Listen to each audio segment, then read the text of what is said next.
Fala galera, meu nome é André Schmidt, jornalista do blog do Garone, e eu estou mais uma vez aqui, é claro, para falar de Vasco.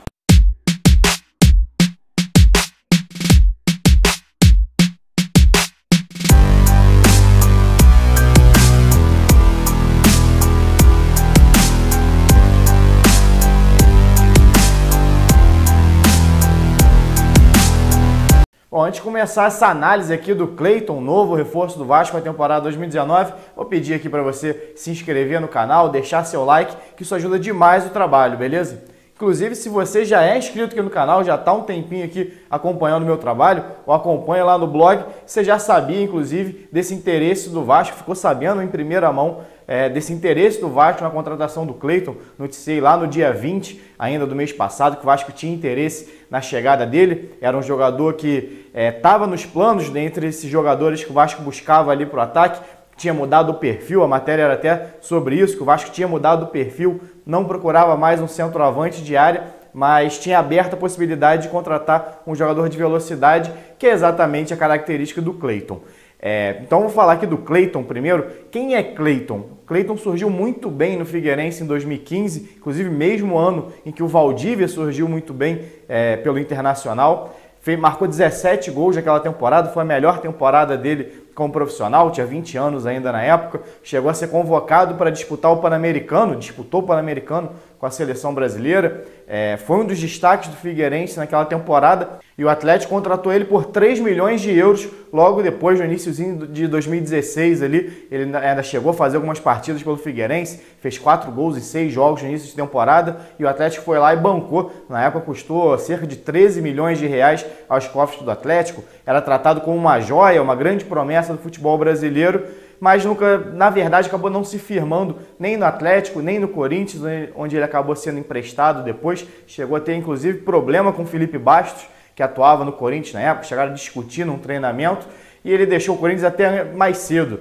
Tinha sido feita uma troca ali entre o Marlone, cria da base do Vasco, inclusive, e o Cleiton. O Marlone estava no Corinthians, foi negociado com o Atlético, os dois por empréstimo, e o Cleiton foi para o Corinthians, foi inclusive liberado para o Galo de volta antes, por causa desse atrito que ele teve ali dentro do elenco. E quando o Cleiton retornou para o Atlético Mineiro, ficou treinando, já havia disputado algumas partidas do Campeonato Brasileiro, não foi aproveitado mais pelo Galo naquela temporada, sofreu uma lesão já no fim de dezembro ali de 2017, que foi o que mudou, na verdade, a carreira do Cleiton. Inclusive, foi a mesma coisa que aconteceu com o Valdívia, como eu falei aqui no início. Dois jogadores que sofreram uma lesão. Inclusive, se você é vascaíno, já deve ter escutado com certeza alguém falando: não, o Vasco é muito bom em recuperar jogador.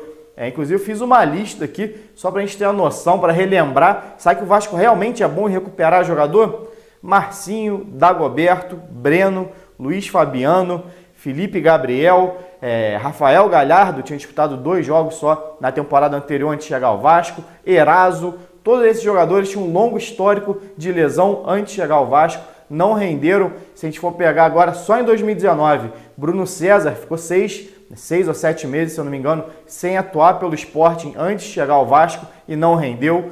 Marquinho ficou 2 anos sem jogar, assinou com o Atlético Paranaense no início da temporada, disputou o Paranaense, teve até boas atuações ali, mas a gente está falando no campeonato estadual, atuou com o time sub-23 ali do Atlético, um time misto, um time alternativo do Atlético, foi contratado pelo Vasco, também não rendeu. Então essa história que o Vasco recupera jogador, que o Vasco consegue recuperar, o próprio Valdívia, que já citei aqui, inclusive no vídeo, também não conseguiu entrar bem em nenhuma partida até agora, jogador que sofreu uma lesão grave também, quando vinha num grande momento, tinha sido convocado para a seleção olímpica, sofreu a lesão, inclusive, atuando pelo Brasil, e o Cleiton chega nesse mesmo modelo, nesse mesmo perfil de jogador que o Vasco vem insistindo há alguns anos, sem sucesso. Teve o Giovanni Augusto também, o Rildo, Vinícius Araújo, que ainda pertence ao Vasco. Teve o Muriqui, há uns 2, 3 anos também. Jogadores que vinham de lesão e nunca conseguiu ser recuperado pelo Vasco. O Cleiton é mais uma dessa aposta do Vasco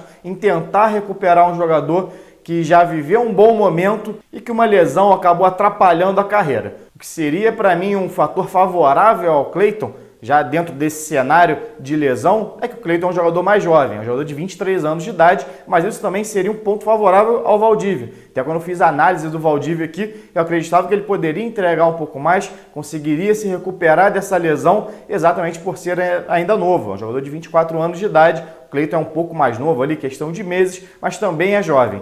Só que o Cleiton não foi bem no Bahia, inclusive a passagem dele pelo Bahia, ele sofreu a lesão, como eu disse, quando retornou ao Atlético Mineiro ali em dezembro, isso atrasou muito a temporada dele de 2018, ele ficou muito tempo sem jogar. Quando foi jogar, foi emprestado ao Bahia, e no Bahia, do ano passado para cá, ou seja, no espaço de 20 meses, você pegar 2018 inteiro, mais esses 8 meses que já se passaram aqui de 2019, são 20 meses. Nesses 20 meses, ele disputou só 19 jogos. Está falando de uma média aí de um jogo por mês. A média é muito baixa e marcou 2 gols. E desses 19 jogos, ele foi titular em 6 e só atuou 90 minutos em 1. Ou seja, é um jogador que praticamente vem parado nos últimos 2 anos. Um jogador de muito pouca participação nos últimos anos. Fica inclusive difícil de avaliar qual Cleiton vai chegar ao Vasco. Muito provavelmente vai ser o Cleiton que jogava pouco no Bahia e não o Cleiton destaque do Figueirense em 2015. Então, no meu entender, o Cleiton é mais uma aposta de risco do Vasco, como foram Valdívia, Bruno César, Marquinho e outros jogadores que passaram pelo clube recentemente, também com longo histórico de lesão e que não renderam. Isso quer dizer que o Cleiton não pode render no Vasco? Não é isso. Qualidade técnica o Cleiton tinha, ou acredito que tem ainda, não acredito que o jogador perca essa qualidade técnica, porque ele perde a mobilidade, perde a capacidade física, e isso depende também de um preparo físico melhor do jogador. O Vasco tem tido um bom preparo físico na mão do Melo, por exemplo. Acredito que ele possa se recuperar se o problema for só esse, mas é um atacante que chegou ao Vasco muito mais como aposta do que realmente como solução, ou como garantia, pelo menos, de solução. Cleiton é um jogador de velocidade, que atua tanto pelo lado direito quanto pelo lado esquerdo. Tem facilidade na finalização, ou pelo menos tinha na época do Figueirense. Se encaixa muito bem nesse perfil de jogo hoje do Luxemburgo, de marcar recuado, marcar no seu campo de defesa e sair em velocidade. É o que tem feito o time com o Rossi pela direita, por exemplo, Thales Magno pela esquerda, o Marrone muitas vezes cai pelo lado também. E o Cleiton chega exatamente para ser mais uma opção de velocidade do time. A grande questão é que há muito tempo ele não apresenta um bom futebol, não tem uma temporada pelo menos consistente na carreira.